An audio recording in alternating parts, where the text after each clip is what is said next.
Hello. So I am in the process of making some recordings because I created a website a long time ago, but since then the website has run into some problems. It's like an older version of the WebNode website, and for some reason I can't share it on social media.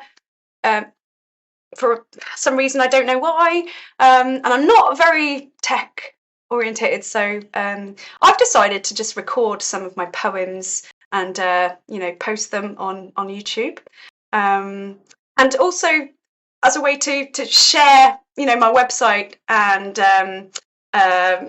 my books,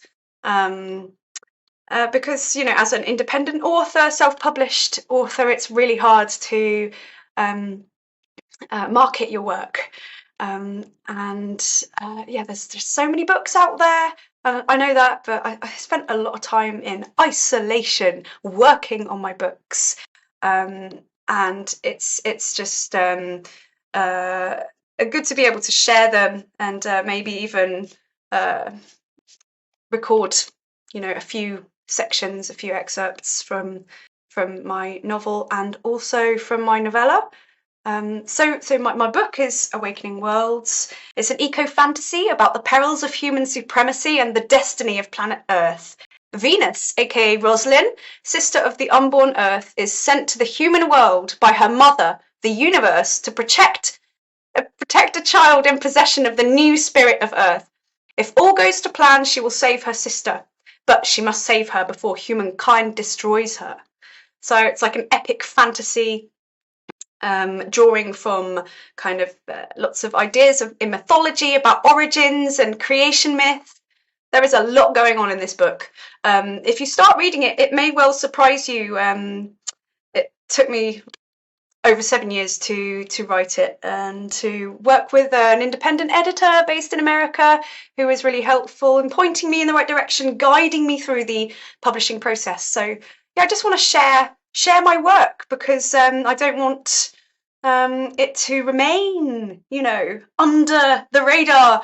I want it to be out there, and it's already on Amazon, and I'll share with you the Amazon page here, and I'll put the link in the comments on this video. So yeah, currently it's free on Kindle Unlimited, and it's going to be free for the next 5 days for users that don't have that access to Kindle Unlimited. And yeah, if you look down, you can see some reviews from readers. So that's the marketing kind of selling bit over. Let me just read you a poem. I've got lots of poetry here that I wrote mainly during my travels in Southeast Asia, Australia, New Zealand, America, and some short stories too, which actually I haven't got them on there at the moment, but the thing is about creative writing, poetry or prose, it's constantly needing revision. You can always bring in fresh perspective to any poem. So I didn't want to self-publish a book on Amazon with my poetry because I know that I will want to go back and revise these poems. Some of these poems I haven't looked at for a long time. So this is one of my favourite ones. He Loves the Kitten. And if you look down here, there should be a picture of said kitten. This was in Maysop when I was working at a school for Burmese refugees. One of the best times of my life. I loved being there. It made me so happy and full of purpose, and the kids who were my age, some of them, so really made some friends and some very special memories there. So let's read this poem. He loves the kitten, she loves him.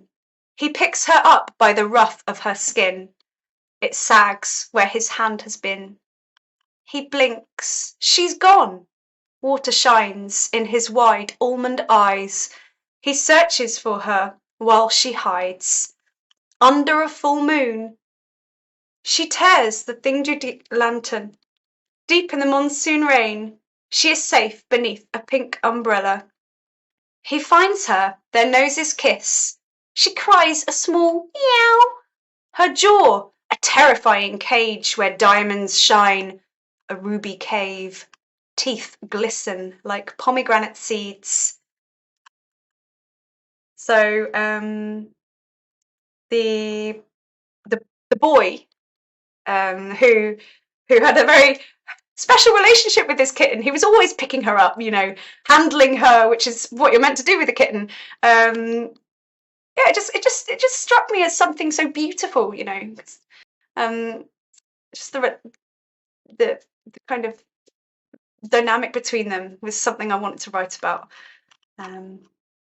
So that's He Loves the Kitten. Let's read one more poem. Lots of these are just impressions. You shine like a mirror reflecting distant fire and create clouds in observers' eyes. You gather no dust on your snow-white skin and enjoy the birds' caresses while they nest in your toes. You recline on a green mountain bed, gold in the hot April sun. We follow 500 incarnations of you, robed in terracotta. You guide us through a forest that glows with luminous green.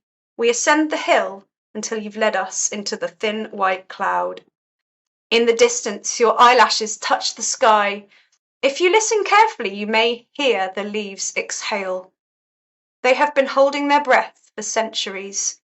You have been cut from the finest liquid gold, like a rare, poisonous spiderweb gathered by millions over many millennia. So I haven't read that poem for years. So this is these recordings are meant to be, unrehearsed. I want it to feel real. So this is about the it's a place in Burma. It would help if I knew how to spell the place name. Yeah, Molyamin. Burma's a magical country. It really was like walking into another world where golden pagodas decorate the mountains. You can see them all the way up. And it's like, wow, it's just so beautiful. So reclining Buddha.